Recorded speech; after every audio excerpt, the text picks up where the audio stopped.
I want to go to college to be a psychiatrist. I want to help people that has problems that they can't face. I very much want to be a doctor. Probably an entrepreneur. I have an idea for it.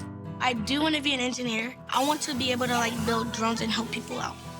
It often feels like school is the equivalent of eating bread. By eating a cup of flour, having a drink of water, and a teaspoon of salt and of yeast, which are all the ingredients of bread, but is the most disgusting way you could ever eat it. How can we apply learning? How can we ask young people, what do you want to learn? What do you want to make? What do you want to do? Of my graduating class of around 95, I think 4 of us ended up going to college. I know 30 of my peers who went to jail, 30 of my peers who passed away too early, 30 of my peers who maybe didn't have the access to that technology or they didn't have access to those resources. In other communities and maybe more other wealthy jurisdictions, young people are getting access to this digital literacy in their school and in the rec center and after school and in private tutoring.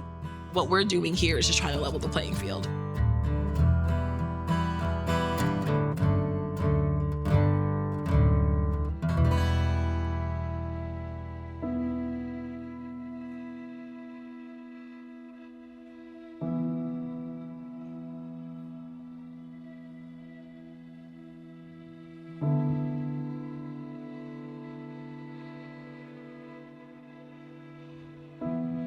When you look at the United States, if you aren't seeing that there's a growing digital divide,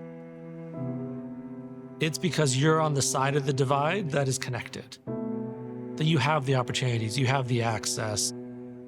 But if you're on the other side of that digital divide, then life is getting increasingly more difficult. In Baltimore City, about 30% of the city does not have internet at home. The rate of technology acceleration is increasing faster than the rate of technology dissemination. And so what used to be like, oh, we didn't get people connected, that's not the bar. It's a matter of both being connected and having access to supports and trainings and navigation help that you can feel comfortable and confident in that world. The Rec to Tech project was a funded NSF project really looking at this idea of localization. What does STEM mean in the local communities in which they're happening? Looking at 2 cities that historically have a lot of similarities, and going through the project, we saw a lot of differences in how the work is implemented, how students approach STEM, what STEM looks like in different communities. We were very much situated in Baltimore and Pittsburgh, where the project was designed and rolled out. These are centers that are anchor organizations in their communities, so they're physically situated in places that many people can access.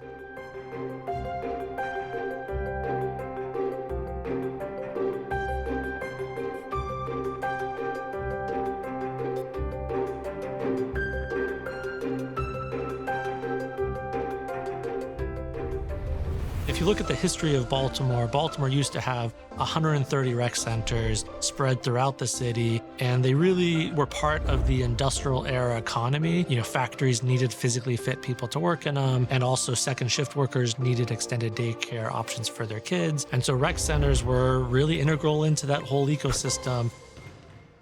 But as the factories shut down, were auctioned off in parts, the rec centers went through a period of decline. Most schools in Baltimore City don't even have a basic computer science class. To provide these STEM programs to the local communities is very important. STEM is the jobs of tomorrow. The kids have to understand, and the parents have to understand, that your kid needs these skills. Within the last 5 years, I got a little bit tired of the labor of being an electrician, and I kind of switched over to mentoring, and that's what brought me into this space and how I brought it all together. Give the kids an introduction into different career paths, different technologies that they might not have had the opportunity to do in school. If we were to ride around through the whole city, you'll wonder why we have so many rec centers for such a small city. The reason why we have that is just neighborhoods. Baltimore City is a neighborhood city. That's where your parents can drop you off at and they knew that you were okay. So rec centers always gave us that safe haven and continue to be the safe haven for kids that don't want to be involved in any of the street culture stuff that goes on in Baltimore. The idea of Rec to Tech really does go back to when 15 years ago now, Digital Harbor Foundation was started. And I was a classroom teacher at the time, and I taught 2 blocks away from the South Baltimore Rec Center. I said, well, what if we reimagined a rec center from a tech perspective? Pittsburgh is a satellite of the program in Baltimore. Before the Rec to Tech program, the rec centers had about 4 to 6 computers. Now we have hundreds of laptops throughout all of the rec centers throughout the city, 3D printers, tablets, and different robotic kits. We're able to elevate the programming to where it's not just basketball, just coming and doing homework and having a snack, you know? They can really put themselves into something that could really benefit them later on in life. We're just trying to give kids a different outlook on what is possible.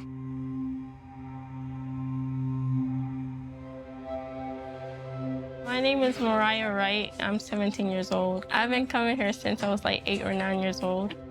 The reason why I walk with Philip and the reason why I have a disability is because of my car accident when I was 2 years old. It takes me a long time to process things because I did have a brain injury. My grades aren't bad, but like I'm trying. My social life at school has been iffy. This place is great because it's teaching us how we should better ourselves with education. So I feel like loved and welcome here.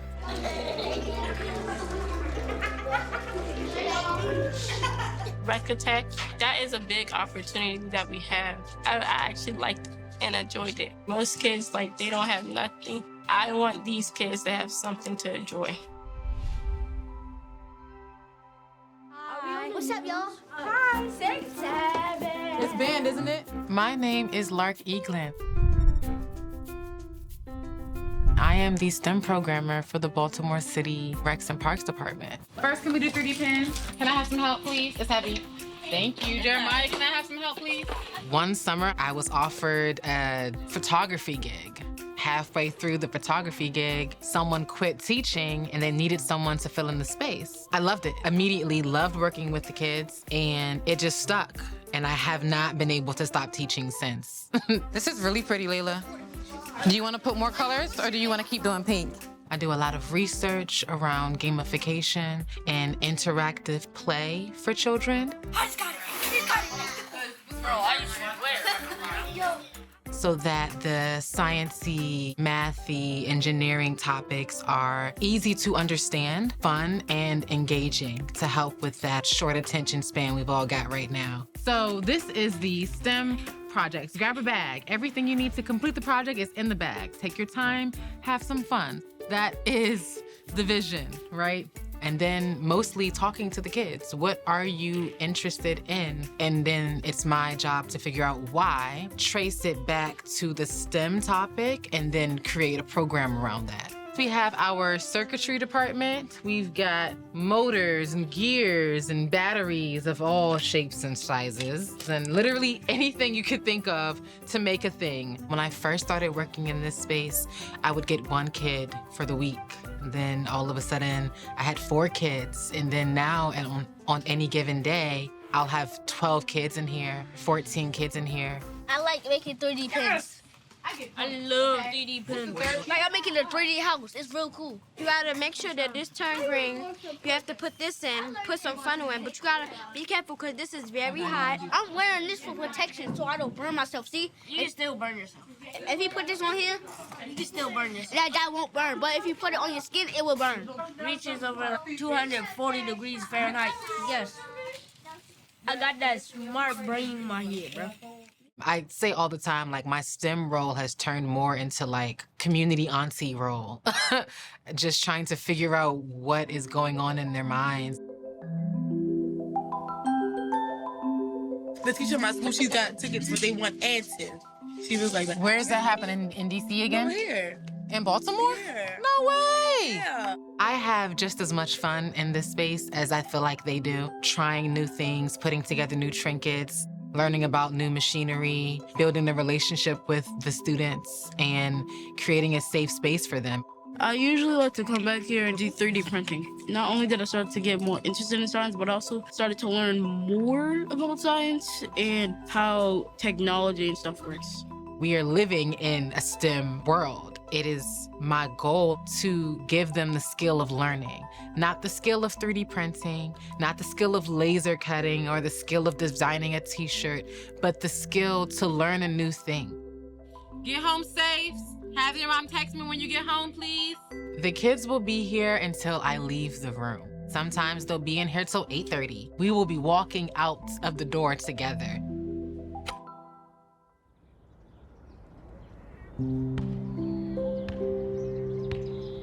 As a kid, like 16, 17, I was always into technology. I was up on the video games, I was up on the new phones, ringtones, whatever was going on. So once they gave me the opportunity to do Rec to Tech, I kind of got into it because that's kind of my thing. I think it's just that freedom of them being able to do something without the reins, the ropes, the tightening, the constrictions on them. So when you expose your kids to something, you broaden the horizons for them. They never thought about being able to do something in Rec to Tech because it was never presented to them.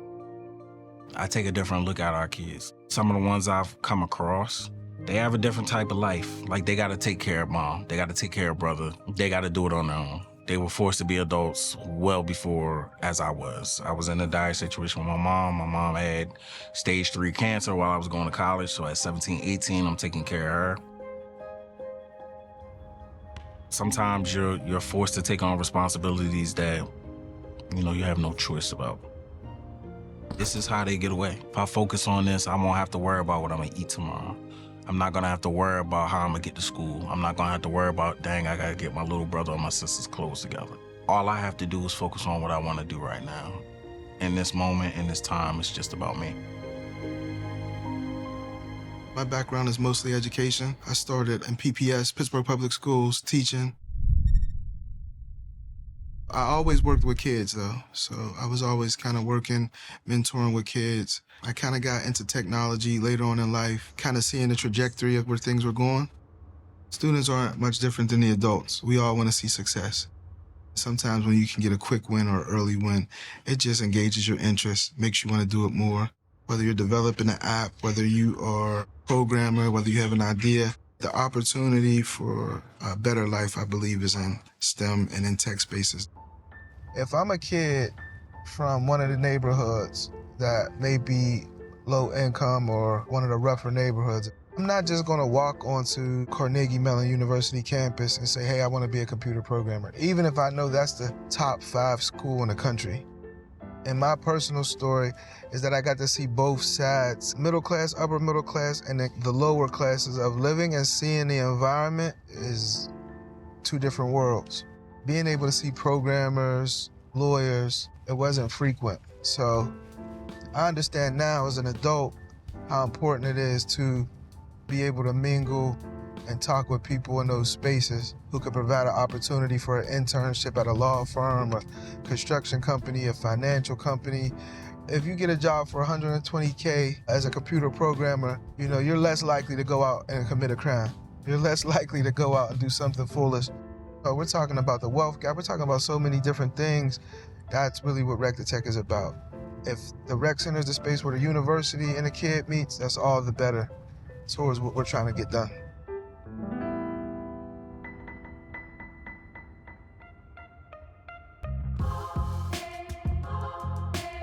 I've been coming here since I was 7. So 18 years. I still come back sometimes and volunteer when I can. I graduated from Perry High School, like the north side, Pittsburgh Public School. I would say, especially when I was younger, it was a little hectic. Especially on the north side, there was just a lot of gang violence around in general. A rec center, it always felt like a safe place to be. It just felt like like a true community center.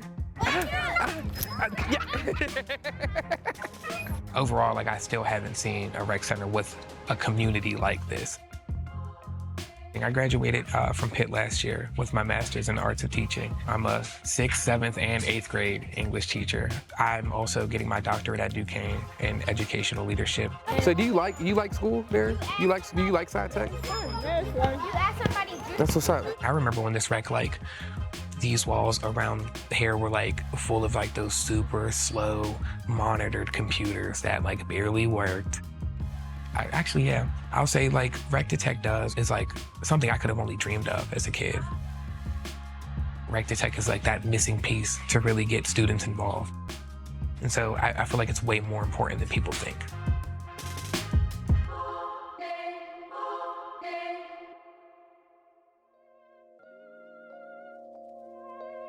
One of the things that I'm very much proud of is being from Baltimore and being able to give back to my community. Having a way to actually directly influence some of the young people in the city was something I was very excited for.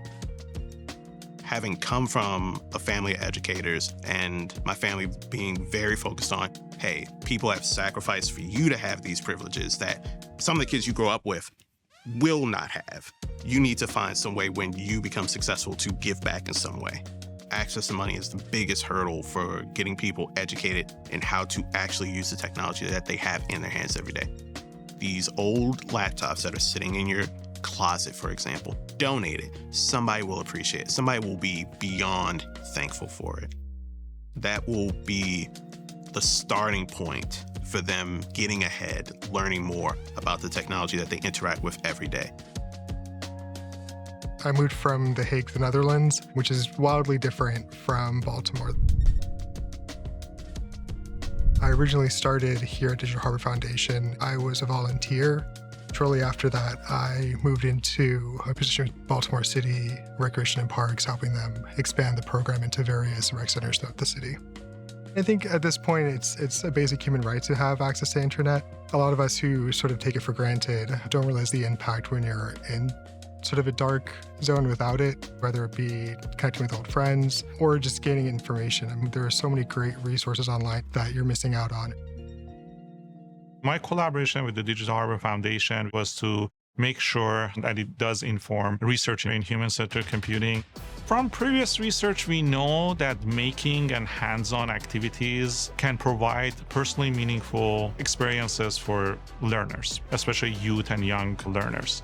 We're in competition mode. Competition mode? All right, so we're gonna go through the hoop, from the front side, through the hoop, and then back to your landing pad. So it's you three against the three of us. Remember your lights, and go!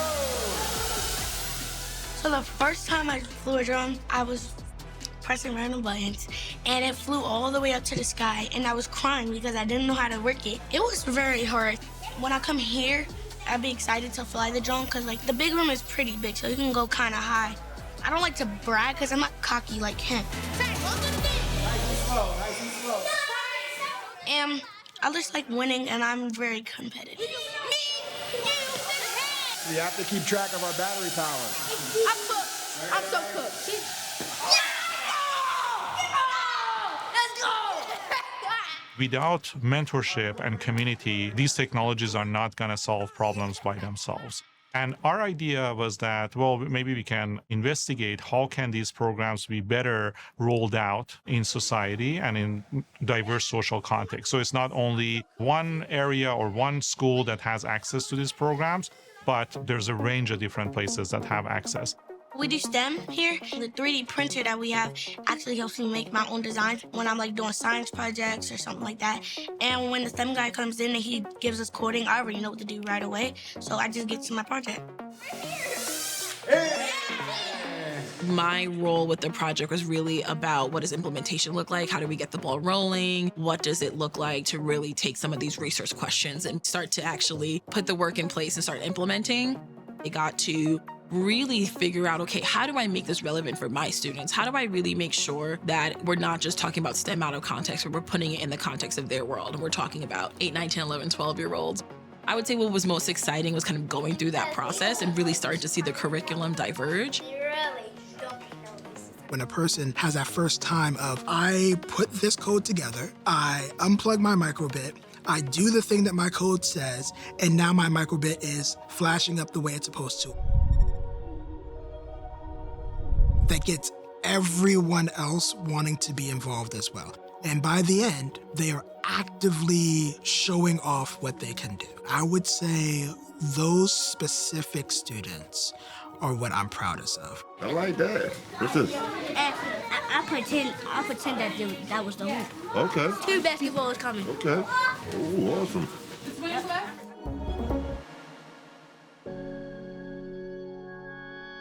When I first fell in love with coding, I was watching a lot of movies. I'm like, wow, what is that? I got introduced after high school